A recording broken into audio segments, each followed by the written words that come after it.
Alex? All right. Wow. I never thought I would be addressing everyone in Hall, except maybe to say grace, which I never did, by the way. Actually, according to Gavin Dew here, my friend, I can barely speak English, so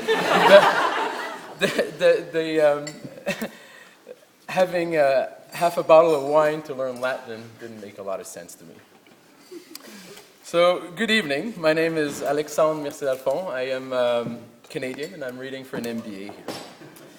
So, fellow Lincolnite, thank you for giving me the opportunity to say a few words to you tonight as we are leaving the Dreaming Spire to re-enter or enter the real world. Let me start by one obvious statement. What a great experience Lincoln was. What a boring statement, you might think, and I agree, but it has probably been said at every leavers dinner since it existed, but this is what makes our college so great, this consistency.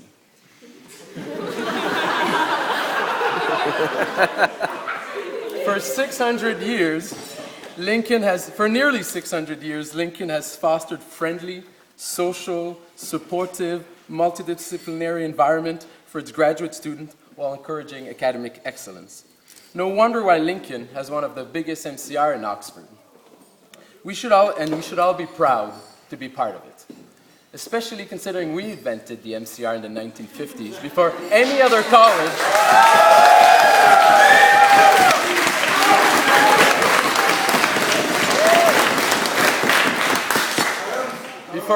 college in Oxford or that other place. There's more than 30 colleges represented in my program, and our MCR is the envy of all. Maybe our deep hall and our well-priced scotch might have something to play there. So the friendship we have built within Lincoln and the university will be among the most valuable outcome of our time in Oxford. Both of my parents are Oxford graduates, and they can't stop telling me that. And I guess I wouldn't be here if it wasn't for Oxford, as they started dating here. Yep.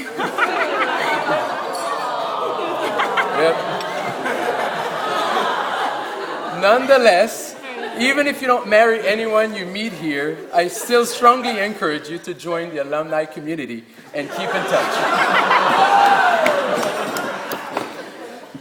I've talked about the Lincoln social experience, and when combined with Oxford academic excellence and tradition, we truly get a unique experience. I sincerely hope that everyone here realize how lucky and privileged we are to have been admitted, considering the enormous pool of talented applicants every year. With this privilege comes responsibilities. We have a responsibility to support the college, the university, in order so that other students can benefit from this experience for the next 600 years or more. And by doing so, we will continue to benefit from the success and prestige of Lincoln and Oxford. We also have a responsibility to apply our learning to make the world a better place. It's Kevin.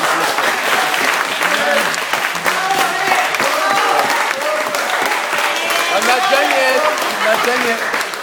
Closing remarks here. So 7 years ago, as I was graduating with my first master's degree from Columbia University, I was about to start my professional career. So as we enter the real world once again, I would humbly offer some professional advice to people starting or returning to their professional career. Your friendship bonds, first one, your friendship bonds together with your reputation are the most precious assets you have. Keep in touch and always act with integrity. Second thing, get involved in your community. As John Le Carré, one of Lincoln's famous graduates, once said, a desk is a dangerous place from which to view the world. I was involved in politics. I was on the board of two major art foundations in Montreal. I raise money for underprivileged adults, and this community service is such a good reality check and gives you a different perspective and enables you to meet such a broad range of people. Obviously, these elements are very rewarding personally, but they are also professionally. Find a mentor. Don't be afraid to ask. It is hardwired in human nature to be flattered if someone asks you to be their mentor. My mentor was my first boss, and I still highly value all of his advice today. Your mentor will tell you the brutal truth, it will challenge you, it will steer your career, and it will be your biggest promoter.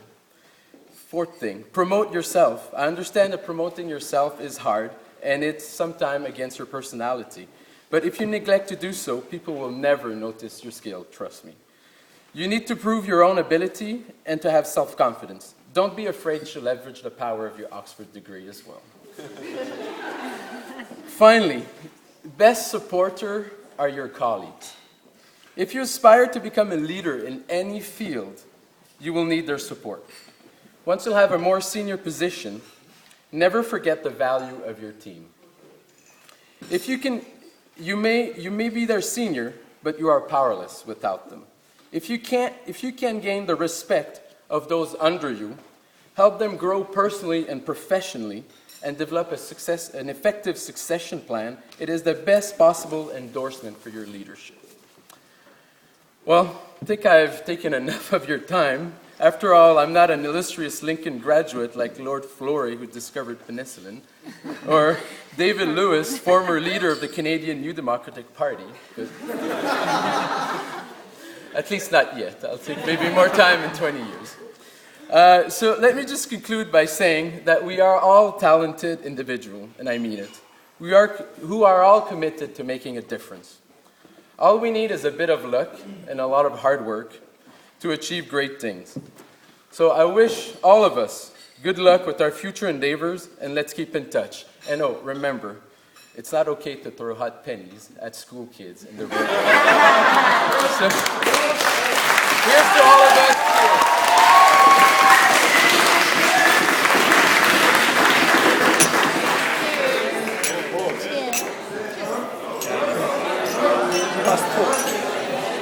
A moment. That was stressful.